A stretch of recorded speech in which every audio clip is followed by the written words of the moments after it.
is resilience something that we can all have? Tell me a bit more about that flow state then, and how difficult or easy it is to get into. And each part impacting all the other parts. At the bottom is how these actions or make us feel.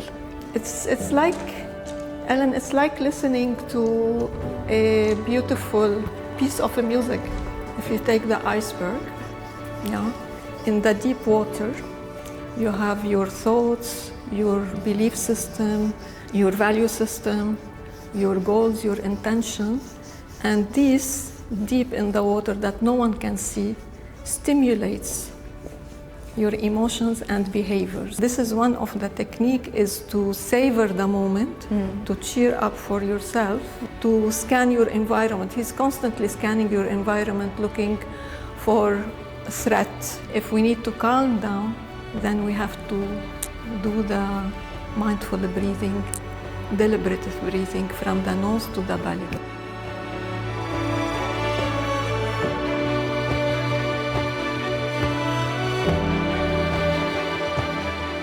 Welcome to Coaching Conversations, the show where we dive into the inspiring stories of innovators, entrepreneurs, and change makers who are transforming industries and pushing the boundaries of what's possible. Have you ever noticed how much easier it is to open up when you're in a space that feels just right for you? As a coach, I've seen time and time again how the right environment can spark deeper conversations and insights. That's why, in the next series of Coaching Conversations, I'm switching things up. Instead of a traditional setting, I'll be joining my guests in spaces where they feel most comfortable. For this episode, we're diving into a creative environment, painting together. Why painting? Because art has a magical way of breaking down barriers. It's more than just creating something beautiful. It's a therapeutic process that reduces stress, boosts confidence, and builds emotional resilience. I'm your host, Coach Mai, and my guest is Nada El Marji. Welcome to Coaching Conversations, Nada. You're busy painting away there already. I'm going to struggle keeping up with you by the looks of it. For those of you listening on a podcast and just listening only, I'm going to set the scene. We are in a beautiful terracotta room and we have a scene in front of us that myself and Nada are going to paint today. Now, I haven't painted in a very long time. Nada, I would say, is probably an expert in comparison to me, but let's see what happens. So, Coaching Conversations meets painting class. Welcome, Nada. So, tell me, first of all, where this love of painting came from. Wow. First, thank you for having me, Ellen. I always wanted to paint, and having this, I always enjoyed actually looking at a painting and visiting different museums and so on. And I always wanted to paint, but that voice inside me was like always saying, like, it's not in me, you know?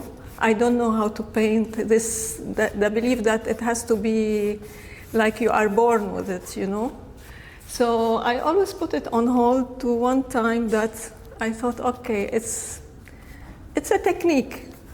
So let me try to learn the technique and see where it will take me. Okay. And yeah, and I let go of like having something good, perfection, you know, looking for perfectionist, you know, result and so on. So I started just playing with colors. Wow. And I enjoy it. So it's kind of one of the activities that I find I can, you know, I can be in a flow state. So I can sit for hours playing with colors where everything else freezes. No time, nothing, just me and the colors and the canvas.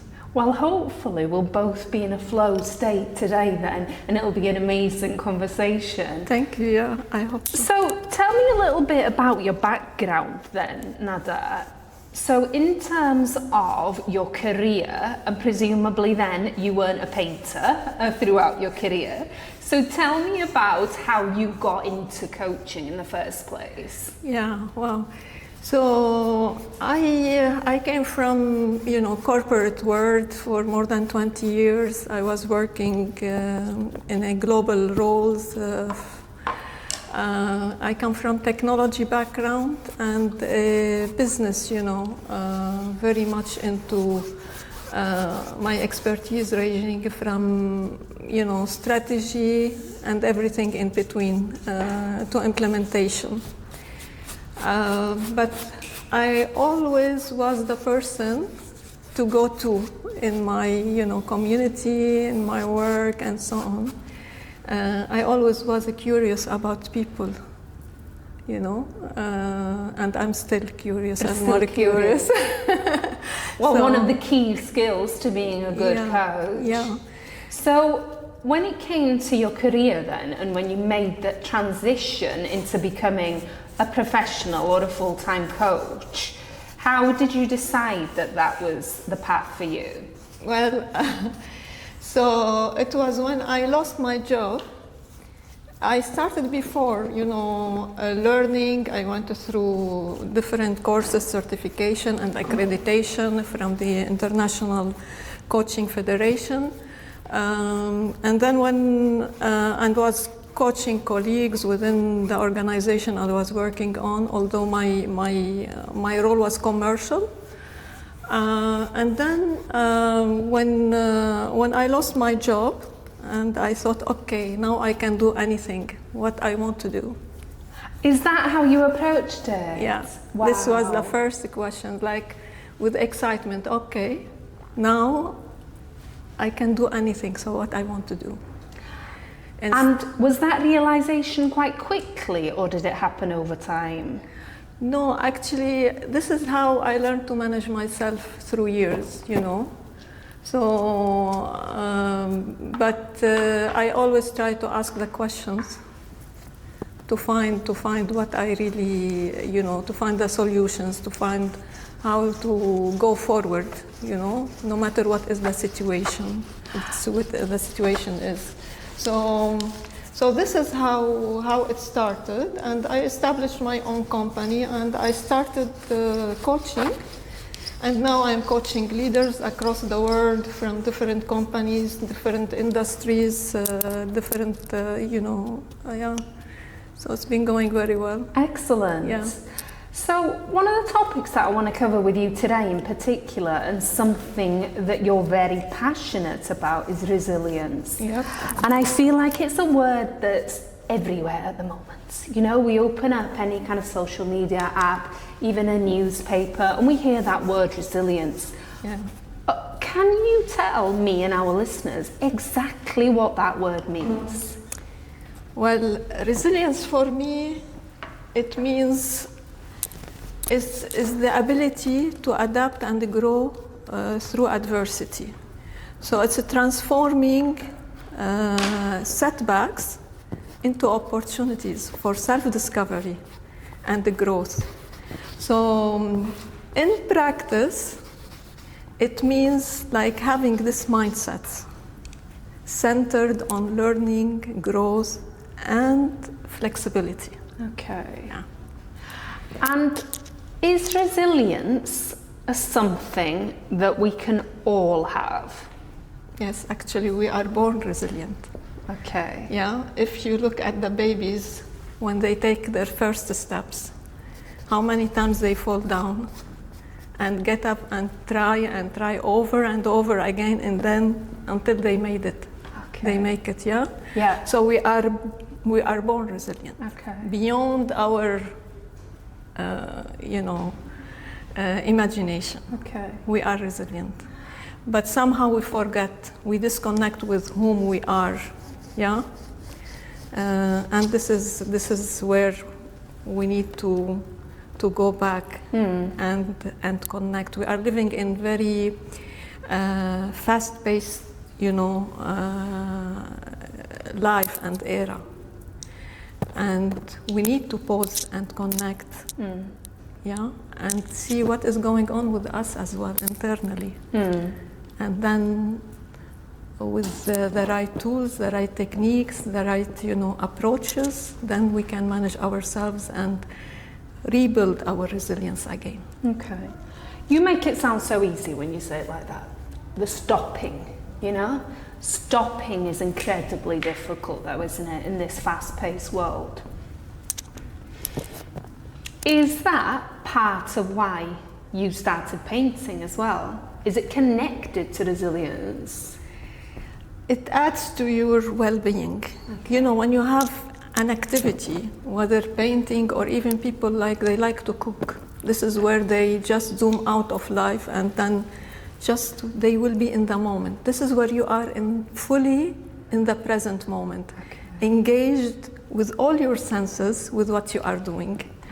And this is really add to your well-being, give you that space to be. Okay. Yeah? And you told me once, Nada, that you were painting and you painted for so long that you only realized how long you'd been painting when the sun went down. Yeah, this is during the Corona, lockdown.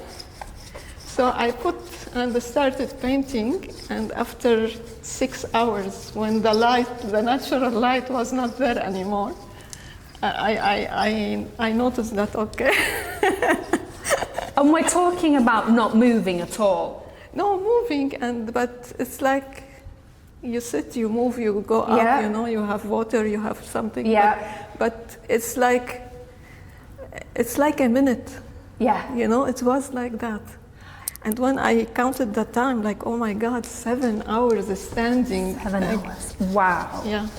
So tell me a bit more about that flow state then, and how difficult or easy it is to get into.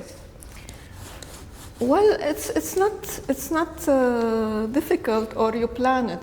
It's finding something enjoyable, that you really love doing.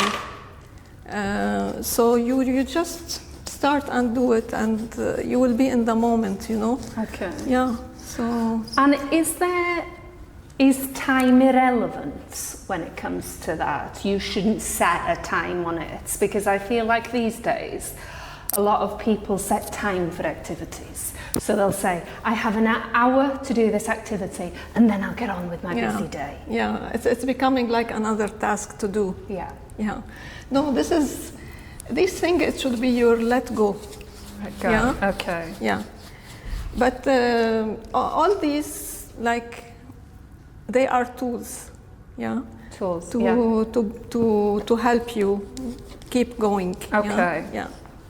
Right, I'm beginning to make a bit of a mess here, Nada. As I said, I am not looking forward to seeing what the end of this is. And obviously, for anyone that's just listening as well, myself and Nada are probably highly dressed inappropriate for doing this, aren't we, Nada? I'm wearing a dress and Nada's in white trousers, but we've turned up for the occasion. Yeah. So Nada, tell me a bit about the resilience work that you're doing with people then. When you go into an organisation, what's your approach? Well, when working with leaders and high potential talents, or individuals, so in coaching, my approach is to work on the whole self. Yeah, I like to think about it like a system. Okay. So where your physical, mental, and emotional are interconnected, and each part impacting all the other parts. Okay. Yeah. So and we exist as well within a wider, broader system. It's our connections and relationships that form the foundation for social resilience. Yeah, so when usually people focus on the physical, are good on okay, I'll make it to the gym, I'll have healthy diet, and I'll try to get an adequate amount of time. When it comes to mental and emotional well-being, most of people are unsure what to do with it, how to process, how to manage them. So they tend to try to control it, yeah, to suppress emotions and control them, yeah. So think about it, like when we experience, it's emotions are, we experience life through emotions, yeah. So they are like data points, signaling what matters the most for us, to us, yeah. So whether you want to achieve your goals, succeed, or helping others, yeah. At the bottom is how these actions or make us feel. Okay. Right? So if I achieve my goals, then it will bring me a sense of accomplishment, okay, and the joy. If I achieve, if I succeeded, then it will, maybe it might fill me with pride and fulfillment. Okay. Yeah, so at its core, what we are really chasing and seeking is emotional experience. Okay. Yeah. And you hear it like a lot of people, when I talk to people, like, I want to live life to the fullest, you know, I want to live life to the fullest. Yeah. And actually, living life to the fullest, so we need to experience the full spectrum of emotions. It's like, Ellen, it's like listening to a beautiful piece of music, yeah? So you don't choose a single note to focus on, or you skip to the uplifting part, right? So instead, you experience the whole composition with its high, low, harmonious, and dissonance notes, yeah? So each note kind of contributes to the fullness of the melody, giving you an experience, like a beautiful experience and a transformational experience. Similarly, with our spectrum of emotions, all emotions comes together to give us depth, meaning, and the growth to our life. Wow. Yeah. I love that comparison to a song. Yeah. I'm imagining me listening to a Whitney Houston song now, crying 1 minute, laughing the next, dancing the next. I'm up and down all the time. Yeah. Wow, that's so beautiful the way that you said it. Explain to me then, Nada, why as humans that we often struggle with that. Why do we sometimes struggle with a certain set of emotions? Okay, we struggle to process our emotions, or we feel like we are getting stuck in it goes back to the mindset, to the internal narratives, what we are telling ourselves, yeah? So these the stories that keeps running and over in our heads. So our interpretation of the situation, the circumstances, okay, our interpretation of the relationships, the challenges we are going through. So this is what make us to actually go into fight or flight mode. Yeah. So yeah. So it's our own narrative that we're creating, and essentially. Yeah. Okay. So this is if you think about it, if you take the iceberg, yeah, in the deep water, you have your thoughts, your belief system, your value system, your goals, your intention, and this deep in the water that no one can see stimulates your emotions and behaviors. On the surface. So your behaviors are floating on the surface that everybody sees. Wow. And then it's like the generator that produces, your reality as well. Yeah. So your behaviors then brings about the result and outcomes. Yeah. So by playing over and over these narratives, usually they reinforce limiting beliefs. Okay. Yeah, that makes you like most of people feel like they are unable to see alternative perspective or possibilities or solutions. Yeah, so they feel stuck, unable to move forward to take actions. Wow. Yeah. So how far do you go back with people? What are you laughing at? You are really progressing, and I am just talking. But you're answering all the questions, Nada. That's absolutely fine. Yeah. That's absolutely fine.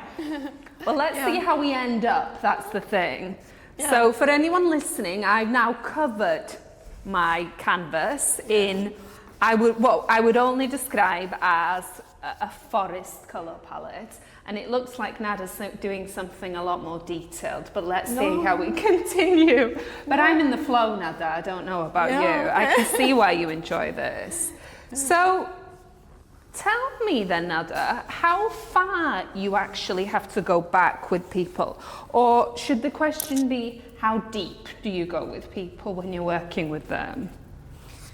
Well, as I mentioned, it all goes to, so when I work with people, going back to the iceberg, I work on cultivating a new mindset, that will produce a new sustainable behavior that will bring about a new outcome and result and impact that the person, the leader, the individuals would like to achieve. Okay. Yeah?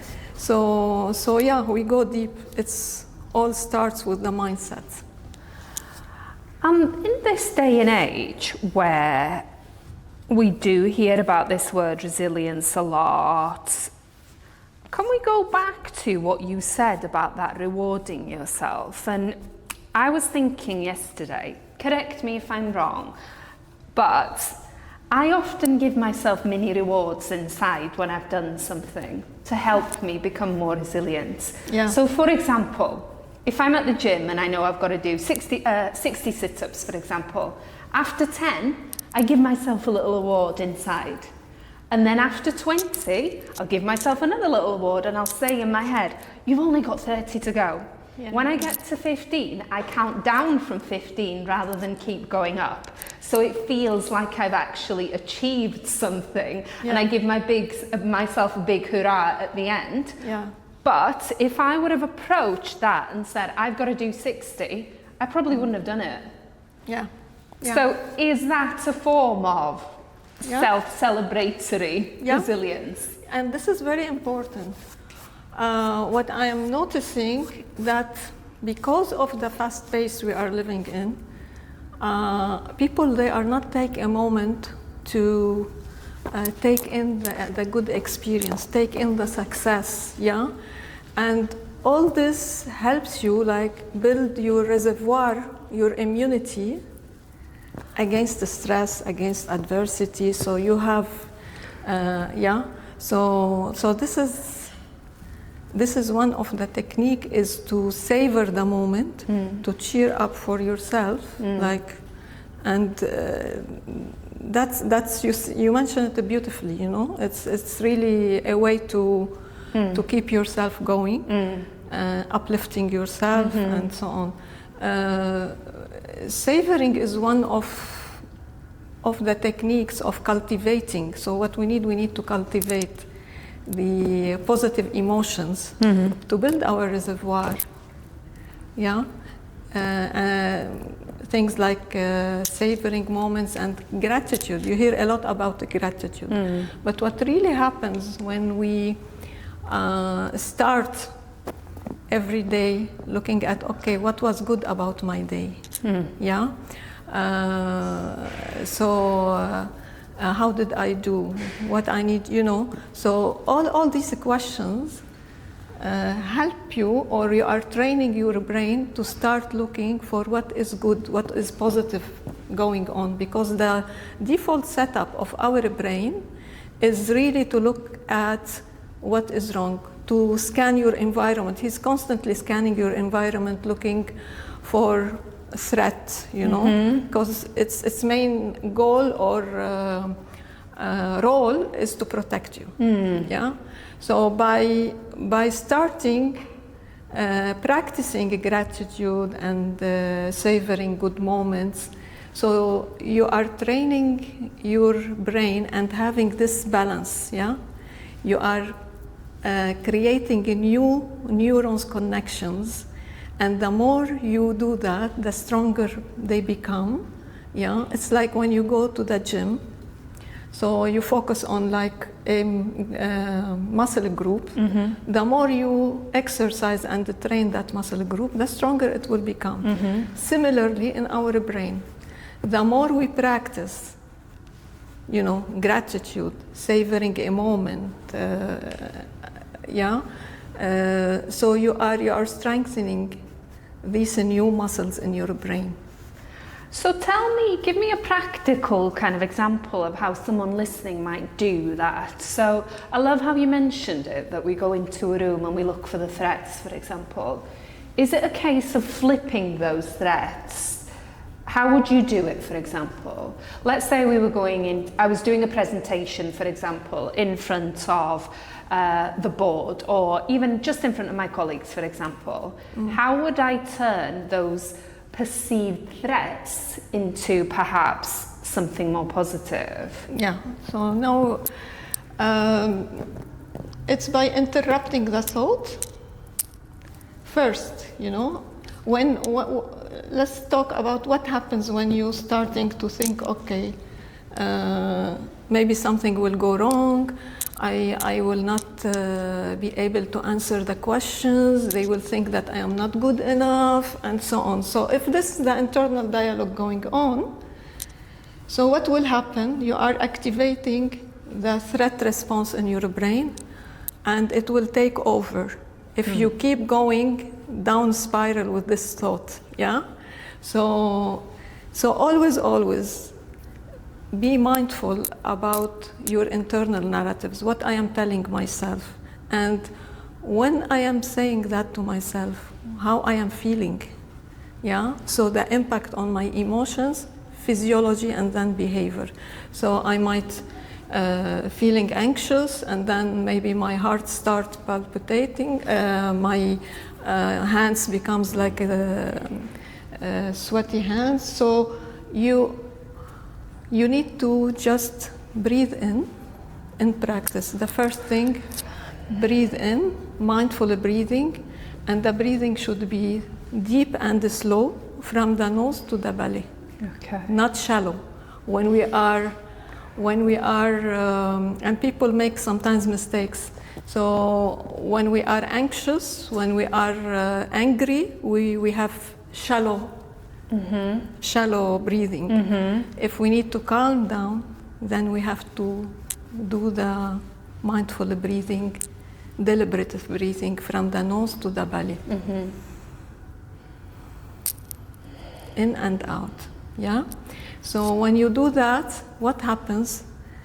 Immediately after a few breaths, it will activate your parasympathetic nervous system that will start GABA transmitters start producing in the brain, bringing down cortisol, and you will feel like promoting a sense of calmness and focus, which is very much needed when you are going through challenges as a leader or as any individual in life. So this is what happens. So you take deep breath and then you give attention to what you are telling yourself. What is the story you are telling yourself? And then you interrupt and challenge. So you challenge that story, yeah? And be mindful on which mind traps you are falling into, yeah? Am I falling into the victim mind trap, or am I falling into the blaming myself, blaming others for project failing, yeah? Or I am generalizing. Maybe a part of the project is not working and I am generalizing that the whole project is falling down. Mm-hmm. So this is where you start looking at, assessing and challenging these thoughts, yeah? And then you start bringing maybe evidence. No, I presented before and everything went well. It's just... So it's almost like a court case with yourself. Yeah. So you interrupt them. The important thing, don't go with any thought that you feel is creating stress. You need to look at it and challenge it. Okay. Yeah? So don't go with it. So this is the technique, or in reality what happens. So, and these are real-time techniques that immediately will help you. So Nada, is there any way to prepare ourselves then for those situations? Should we be preparing ourselves and making ourselves more resilient before those situations occur? Should we be practicing this breathing, for example, when we're not in those situations? Exactly. This is a great question, Ellen, because this is what I always encourage my clients to do that, It's the routine that you build, yeah, to enhance your well-being, to enhance your resilience. And really, I hear a lot of people saying, I am too busy, I don't have time, yeah?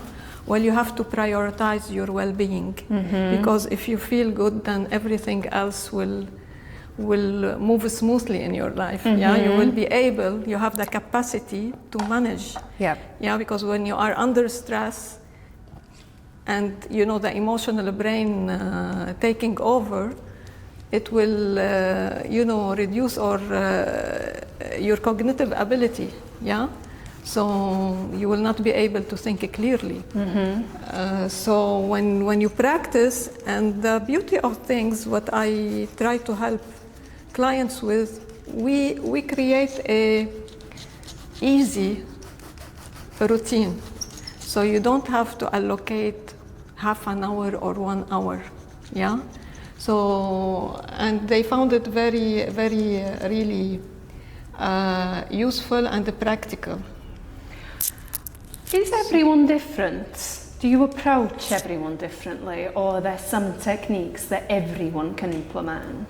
These techniques, it's a proven, evidence-based techniques that a lot of research has been done. And also for me, I like to experience what I am sharing with others. So I know the impact on all these techniques, yeah? They are simple and yet very powerful, yeah? And you can see the shift in people when they start, yeah. And it doesn't take much time. But consistency is important. Okay. You go back to the brain. You need to strengthen the muscles. Okay. Yeah, so consistency is important. Okay. This is what... And then when it comes to resilience as well,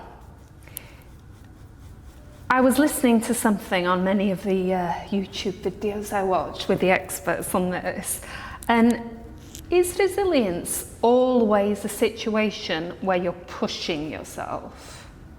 Do you always need to be doing something that scares you a little bit?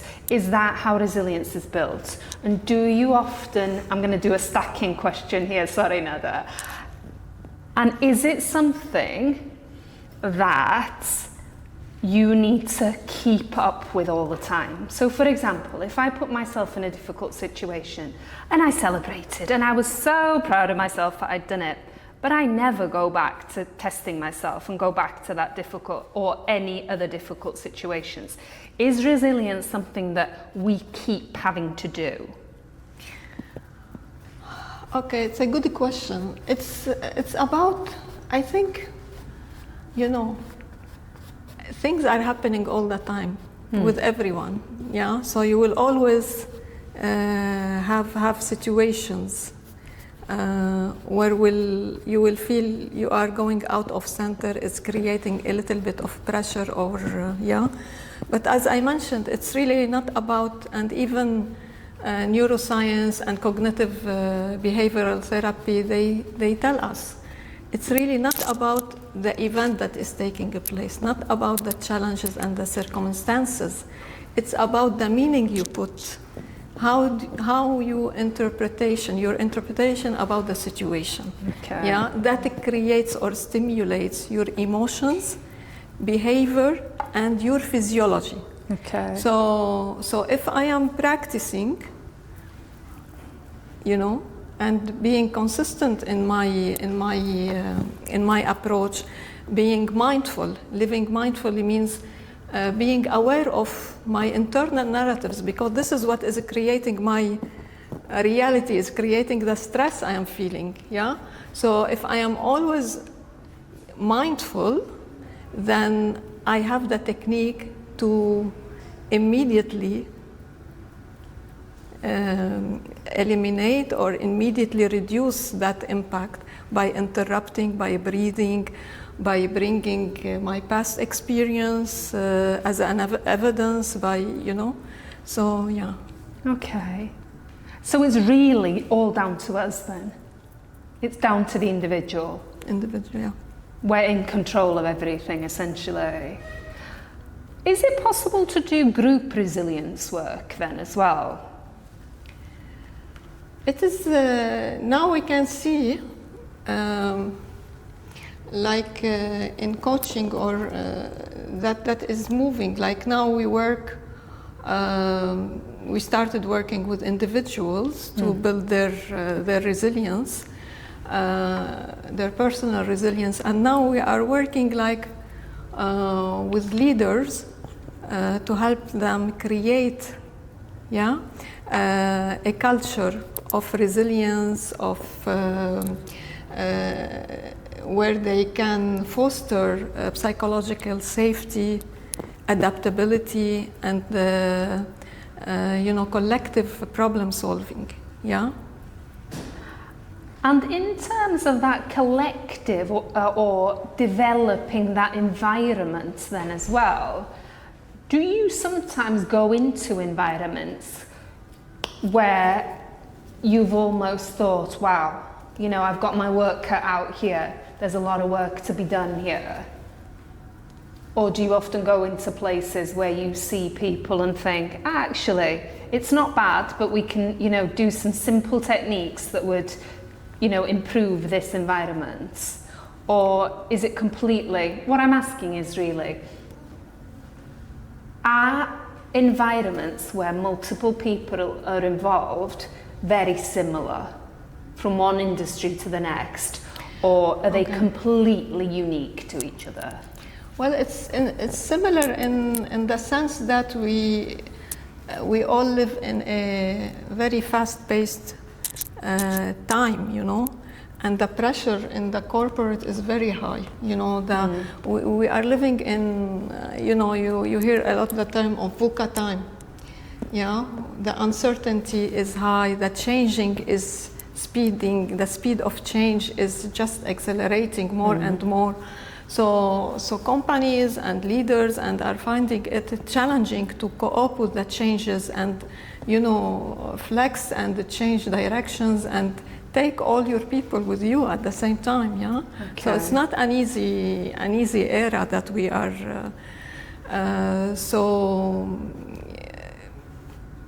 We are a human.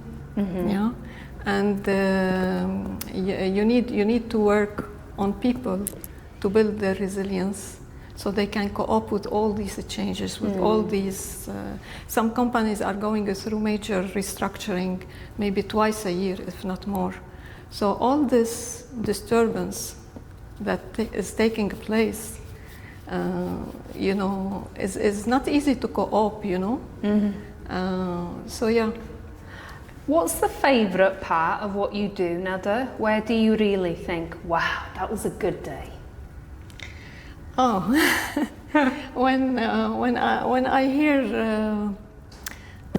the coaches, the client talking about how they changed, how they are coping, how, you know, how they are different now, feeling better, feeling more calm, composed, you know.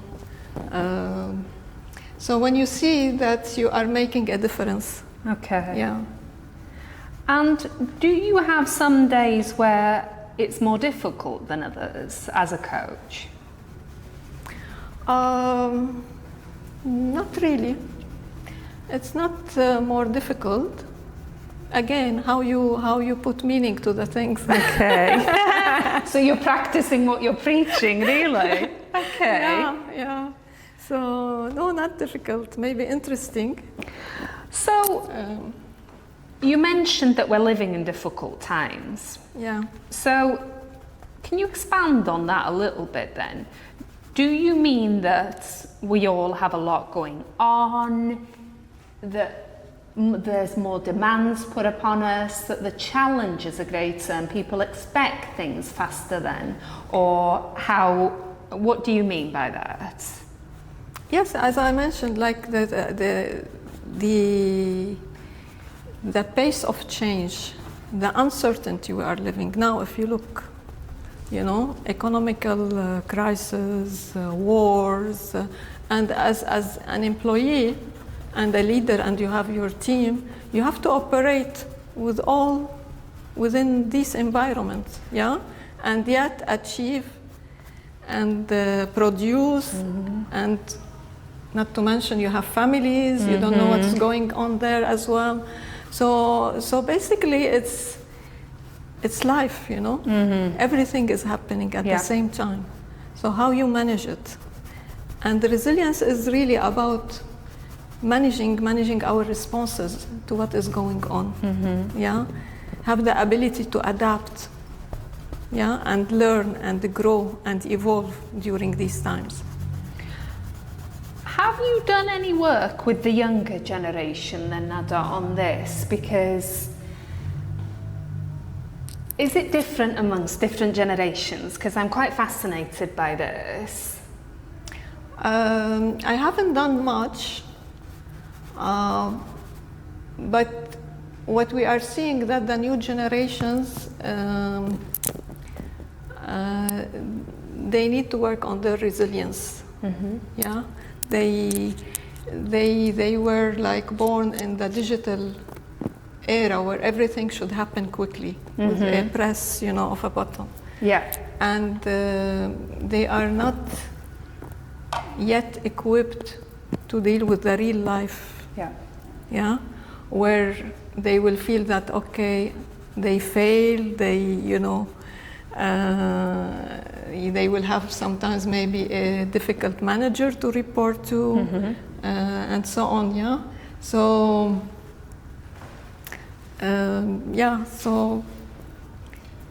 so it is at the end of the day you are dealing with people, which is the same. You are dealing with emotions, mental, physical, so it's the same system, but different type of different age. Yeah? Still they did not have the experience, different aspect of experiences in life. Yeah. So for anyone listening then to this podcast, Nada, if you had to give a general tip for anyone listening about how they can perhaps, after they finish listening to this podcast, giving it a thumbs up obviously, how can they start building their own resilience today? Yeah.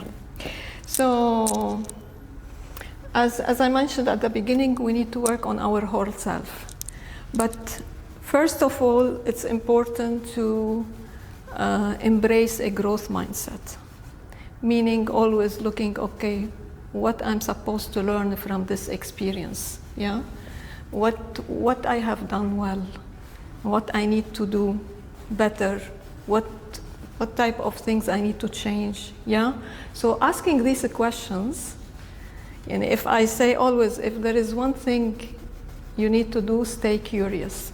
Stay curious about the situation, stay curious about the relationship you are going through, stay curious about yourself and what is going on with you, yeah? Okay.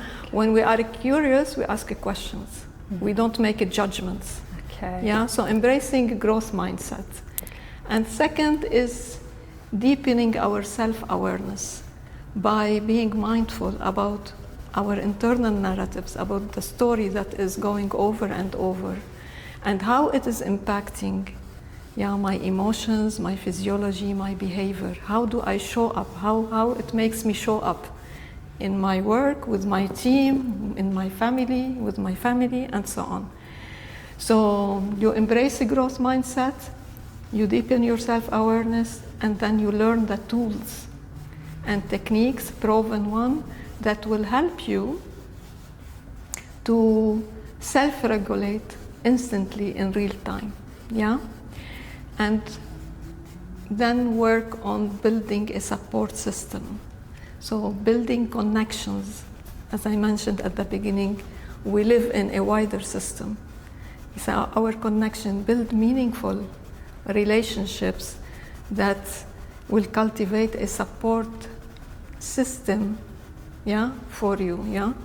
So these are like the steps or the strategies that anyone can follow. They're amazing. Yeah.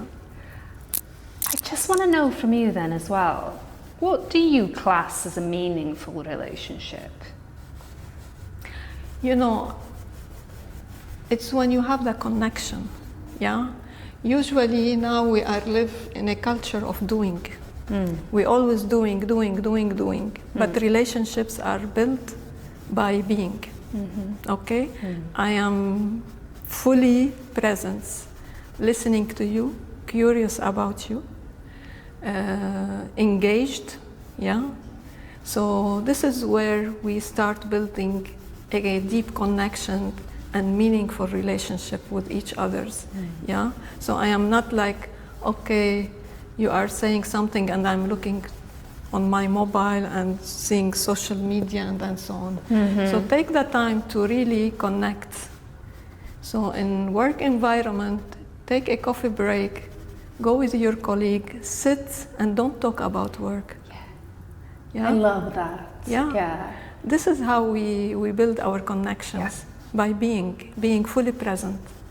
And do you think as well, and I've been coaching a few people on this recently as well, is we are so focused on getting what we want out of the conversation that we're so not interested in what the other person even has to say, that it's just that drive and that focus, that this is my goal for this conversation. You can say anything that you want, but I'm not listening.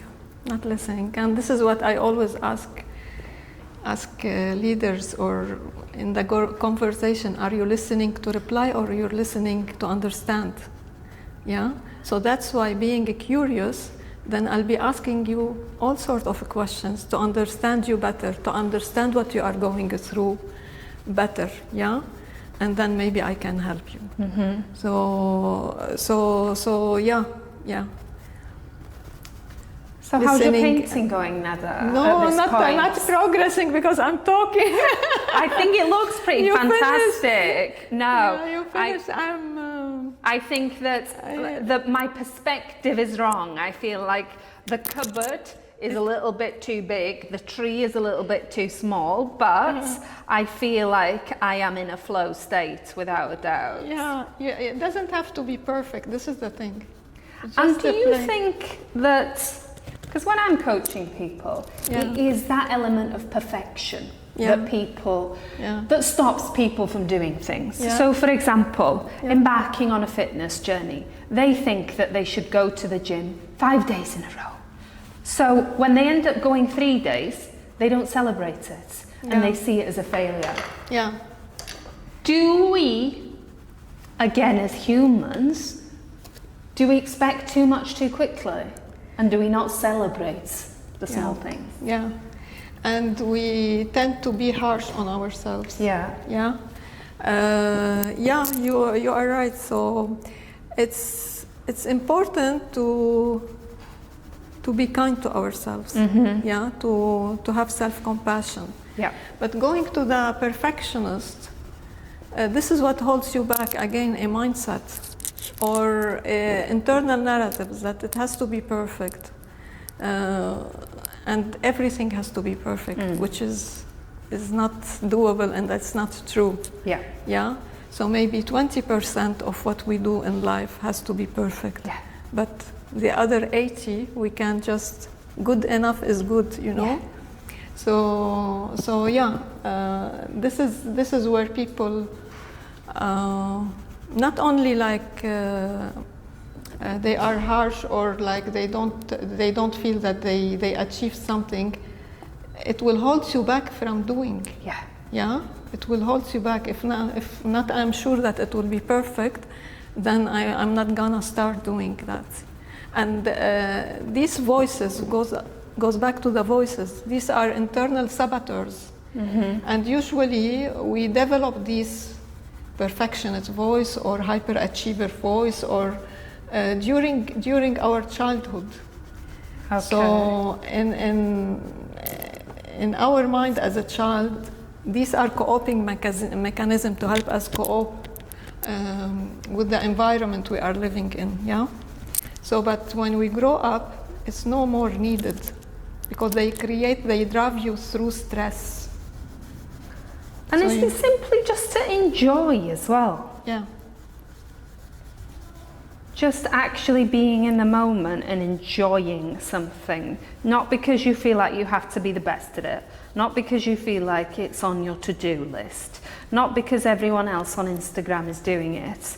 Is it just the actual being and being in the moment? See, she's in the moment. I'm trying That's answering my question. That's all I needed. I am trying to fix this. So sorry. I zoomed out. So, well, what you were saying about being in the moment. That it's about being in the moment, and Yeah. enjoying being in the moment, and Yeah. not thinking, oh, I've ticked a box, I've gone to an art class, I've done this, I've done that, tick another box. It's really just about being in that moment, enjoying it, and really kind of thinking, wow, I'm free, as I'm feeling now, actually. Yeah. Yeah, it's true. Well, You put Nada, it beautifully. what do you think the future holds for resilience in coaching then? Okay. So resilience, I think, will remain a cornerstone of coaching,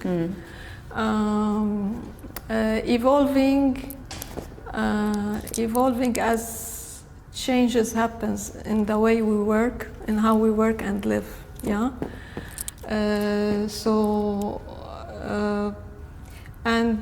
Resilience, we will be expanding from just building resilience of an individual's, their personal resilience, to working with the leaders to build and create a culture of resilience through creating a safe place for their people and helping them to flourish and adapt to changes and cope with all these uncertainties that they are going through. So we see that it's starting to be moving from individual to a systemic resilience. Okay. Yeah, and so it's not about anymore only about individual resilience. It's about systemic resilience, where a dynamic, dynamic connections and interactions with the environment. So it's collective. Perfectly said. Perfectly said. Well, Nada, I have had a thoroughly enjoyable coaching conversation with you. I am going to take a step back and have a look at my masterpiece. It is a masterpiece. And I think I need to do a little bit more work. Don't look at mine. Don't take photos. But I think yours is absolutely fabulous as well. So thank you so much for being an amazing guest. Thank you. On a personal note as well, thank you so much for opening up painting to me. Oh. I used to be someone that I would class myself as really creative when I was growing up. Yeah. And I would spend hours doing that, getting lost in things. But I think life has caught up with me and I don't stop often enough. But I think the gift that you've given me today, as well as all your knowledge, is opening me up to painting again. And it's something that I'm definitely going to continue with. Oh, that's beautiful. Thank you. Well, thank you so much for being such an amazing guest, Nada. I thoroughly enjoyed our time together. This has been Coaching Conversations. I'm Ellen Mai. This is Nada. All of her details will be in the description below, including her website. And Nada, I think we'll sign our photos and these will also be up for auction. What about that? Thank you for listening to Coaching Conversations. See you next time.